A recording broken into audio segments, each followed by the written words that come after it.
बिस्मिल्लाहिर्रहमानिर्रहीम। अस्सलाम वालेकुम। PKN न्यूज़ के साथ मैं हूं सना हुसैन। चलते हैं खबरों की जानिब। मारूफ कश्मीरी हुर्रियत रहनुमा सैयद अली गिलानी की चौथी बरसी के मौका पर जमात इस्लामी आज़ाद जम्मू कश्मीर ज़िला गुजरांवाला के ज़ेरे तमाम इनको खराज तहसीन पेश करने के लिए तकरीब का इनेकाद किया गया। इस मौके पर अमीर जमात इस्लामी ज़िला गुजरांवाला आज़ाद जम्मू कश्मीर राना अब्दुल जब्बार ने तकरीब से खिताब करते हुए कहा कि हुर्रियत रहनुमा सैयद अली शाह गिलानी ने पूरी ज़िंदगी हक़ खुद इरादत की जदोजहद के लिए वक्फ की।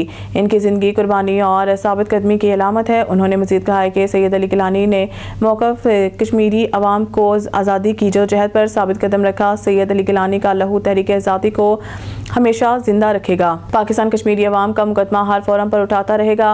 भारतीय जबर कश्मीरी अवाम के हौसले पस्त नहीं कर सकता। कश्मीरी अवाम को अक़वाम मुत्तहिदा की करारदादों के मुताबिक हक़ खुद इरादत मिलना चाहिए। तकरीब से मौलाना लियास असद चौधरी, परवेज़ शाकिर, सरदार मंजर बशीर, अब्दुल हमीद बदरी, डॉक्टर अब्दुल हलीम खान, मास्टर मोहम्मद नज़ीर, सैयद सदीक हुसैन शाह, चौधरी अशरफ कटाना, राना उमर दराज दीगर ने भी खिताब किया।